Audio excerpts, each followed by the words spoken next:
Assalomu alaykum. Biza bugun VMware serverda o'zimizning VMware serverimizda virtual mashina yaratib, unga Windows 10 operatsion sistemasini o'rnatishni ko'rib chiqamiz. Xo'sh, bu uchun biz brauzerga kirib olamiz. Brauzerda 172.16.7.141 IP bilan. Xo'sh, VMware serverimizga kirib olamiz. Username va passwordlari bilan login qilib olamiz. Xo'sh, VMware serverimiz ichiga kirdik. Xo'sh, localhost orqali, ya'ni web brauzer orqali ulandik. Xo'sh, mana bu yoqda manage bo'limida mana sistema, hardware haqida ma'lumotlar, litsenziya, mana litsenziyalar kiritilgan hammasi, paketlar, servis xizmatlar, security users, yaratilgan userlar, root, admin. Mana biz hozir joriy userimiz talaba orqali sistemaga kirib oldik. Xo'sh, bu yerda rollar belgilanadi: administrator, anonymous, talaba uchun. Monitoringda shu jarayon, mana CPU monitoring qilinadi har bir jarayon. Bu yerda memory, network, tarmoq monitoringlari ko'rilsa bo'ladi. Virtual mashina, bu yerda virtual mashinalar yaratib olamiz. Mana shuncha virtual mashinalar yaratilgan. Ya'ni bitta serverda bir nechta xizmatlardan foydalaniladi. Linux, Netbox, Exchange, NTP, xo'sh, SEC, Zabbix, Kerio, Windows Server 2022 kabi virtual mashinalar yaratilgan bundan oldin. Xo'sh, storage'da ikkita diskimiz bor ekan, ikkalasi ham SSD 766 GB va 894 GB ikkita diskimiz bor ekan. Diskimizni xo'sh, bundoq qiladigan bo'lsak, xo'sh, Windows 10 ISO formatimiz bor. Hozir biza mana shu Windows 10 ISO formatdagi sistemamizni o'rnatishni ko'rib chiqamiz. Networking bo'limida virtual port gruplar ochilgan. Mana 3 ta VM network, Twitch, management network kabi port gruplar ochilgan. Virtual switch yaratamiz. Physical NIC. Xo'sh, dastlab virtual switch yaratib olamiz. Add qilib switchimizga nom bersak, talaba Twitch deb nom beramiz va vmnik uplinkiga o'rnatamiz. Add qilib qo'shib olamiz.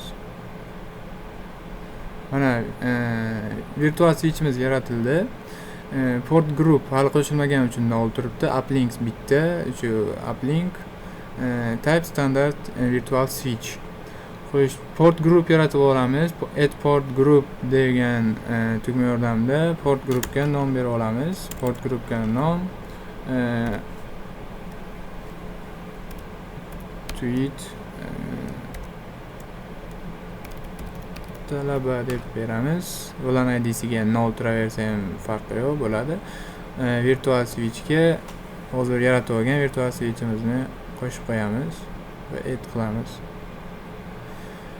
Port group yaratildi. Endi virtual switchda port group mana bitta turibdi. Boya qo'shib olgan Twitch talaba port groupimiz. Xo'sh, endi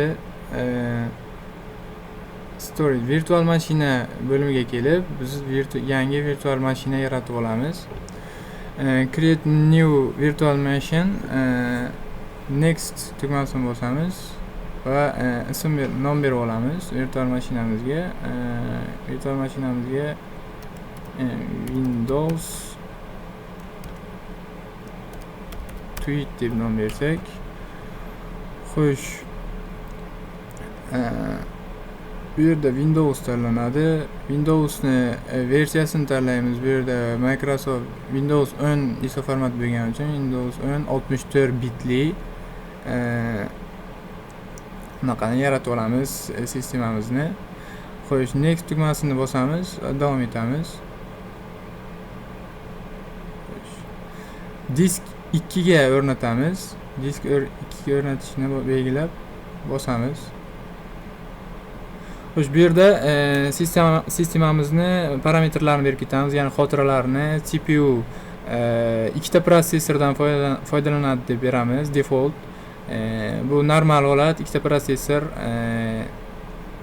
Xo'sh, memory, bu RAM ni belgilaymiz. RAM 4096 megabayt, ya'ni 4 gigabayt.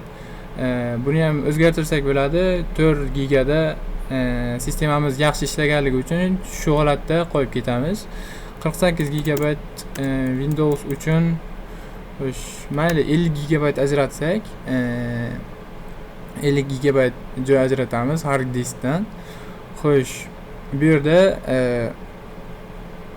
o'zicha turaveradi. Xo'sh, networkga boya yaratib olgan tweet talabani belgilab olamiz va CD, DVD drive'da ISO format, ISO image ni ko'rsatib boramiz. Bu bizda disk 2 da SSD SF da turgandi. Windows ISO belgilaymiz. Bu sistemani o'rnatib olishimiz uchun. Xo'sh, va next tugmasini bosib davom etamiz.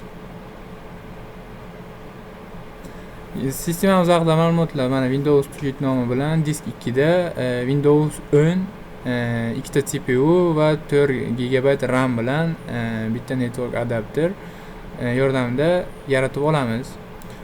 Xo'sh, finish bosganimizda bizda mana Windows tweet deb nomlangan yangi sistemamiz ochildi. Endi shunda Windowsni o'rnatamiz. Bu uchun power on ishga tushiramiz.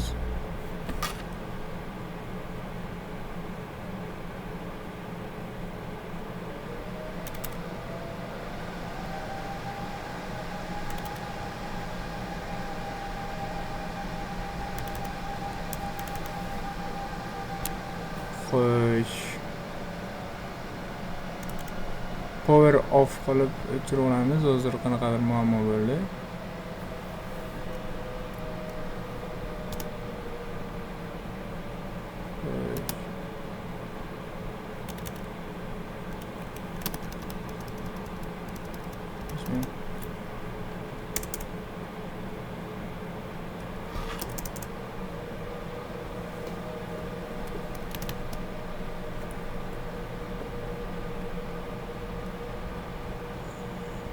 Power off.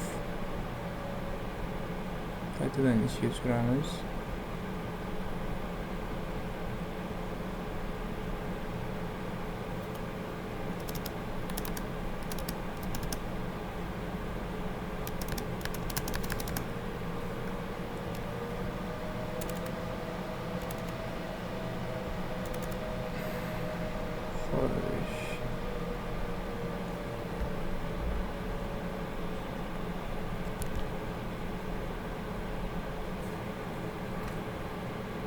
Power on.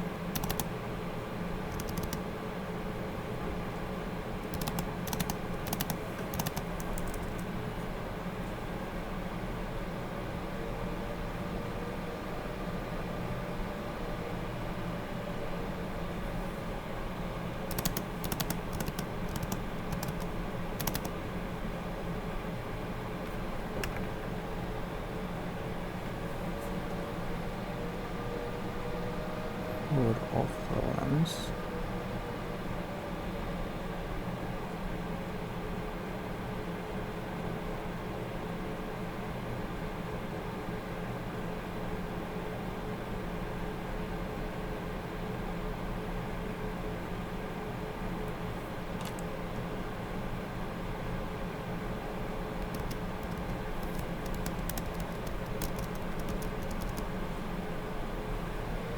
Qanaqadir muammo.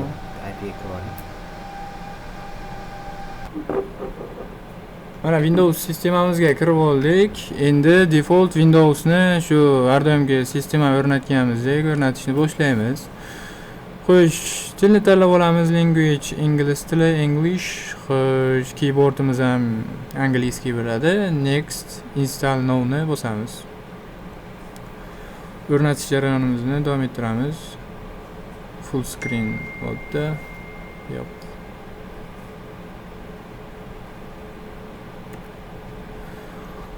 Windows 10 Pro ni tanlaymiz. Windows 10 versiyasi xohlagan versiyamizni tanlashimiz mumkin.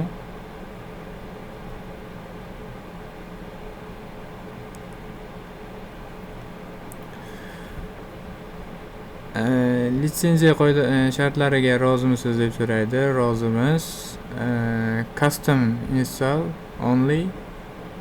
Mana bu yerda apply ni bossak, o'zi diskimizni avtomatik razdellarga o'zi bo'lib beradi.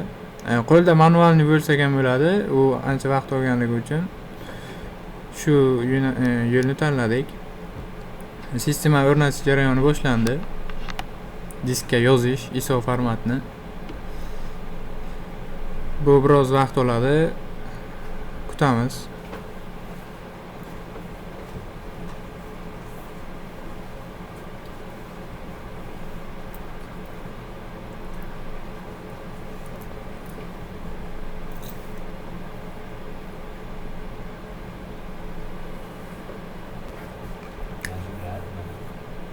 O'rnatish jarayonimiz yakunlandi. Videoni pauza qilib turdik, video cho'zilib ketmasligi uchun. Xo'sh, Windowsga kiryapti.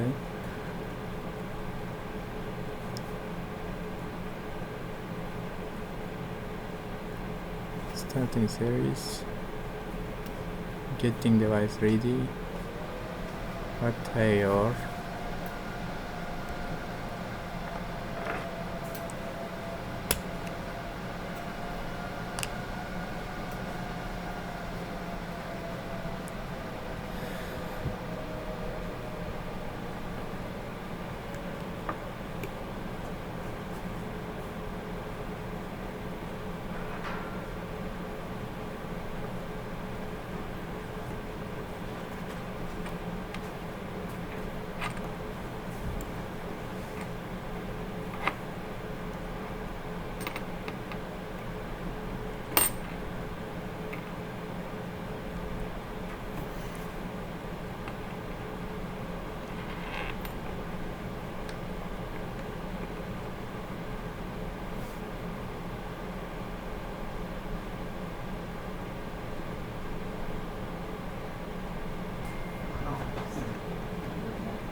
Mana sistemamiz yonish arafasida.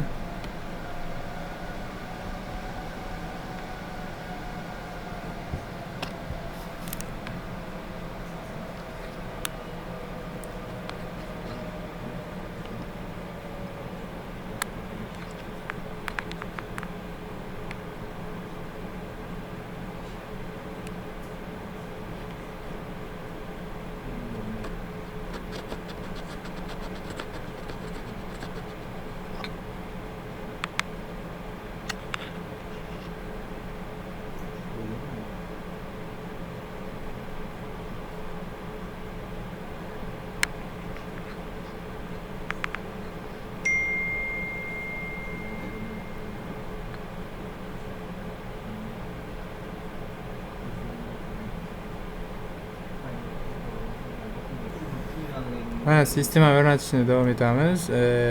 AQSh United States'ni tanlaymiz. Xo'sh. Keyboardimizda shu angliyskiy bo'lgani yaxshi. Xo'sh. Skip qilib o'tkazaveramiz.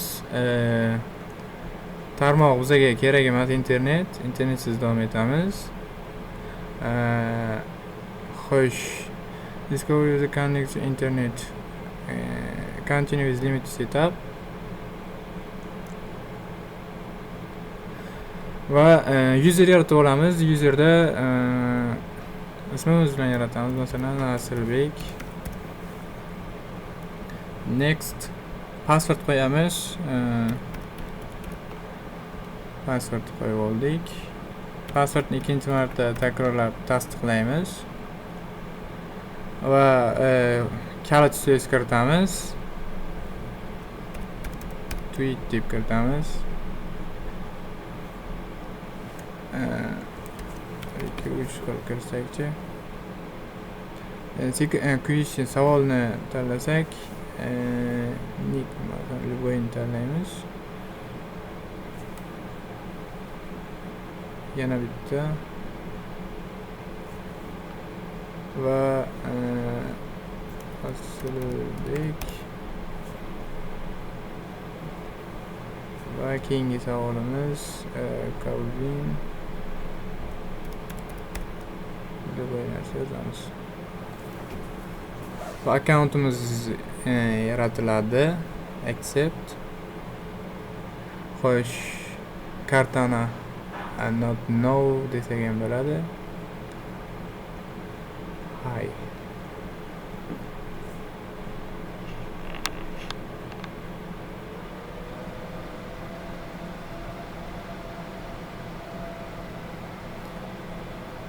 Don't turn off your PC. Kompyuterni o'chirmang deb ogohlantirish berdi. Ozroq kutamiz.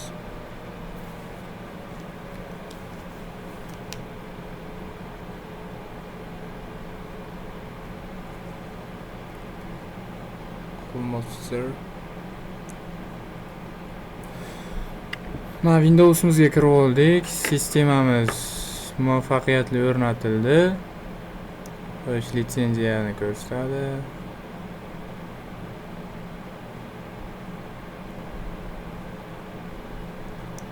Xo'sh, sistemamizdan chiqamiz.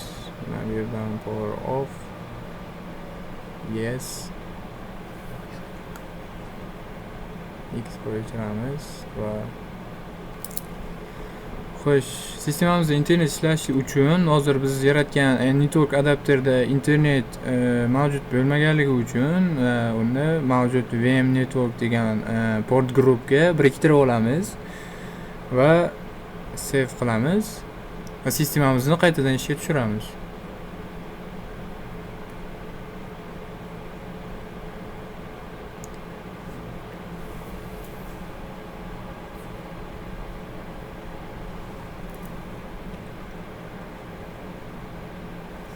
Sistemamiz yondi. Passwordimiz kiritamiz.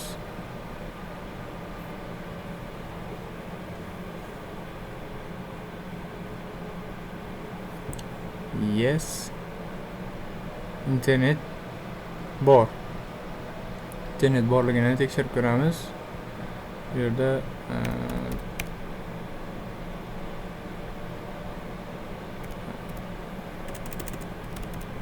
tweet.uz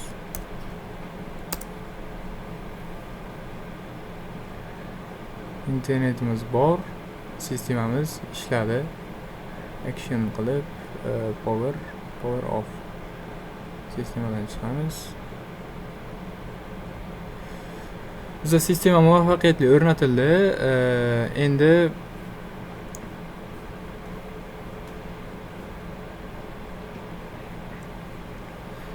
vaqtimiz cheklanganligi uchun monitoring qismida mana eventsda bajargan ishlarimiz log fayllarga, ya'ni yoziladi eventlarga. Mana Windows Tweet nomli sistemani yaratganimiz, uni o'rnatganimiz hammasi log fayllarda yozilib boriladi. Mana barchasi power off o'chirildi, yoqildi. Rekonfiguratsiya qilindi, power off o'chirildi, yana barchasi loglarga yozilib boriladi. Qisqacha shu edi sistemani o'rnatish, VMware ni sozlash. E'tiboringiz uchun rahmat.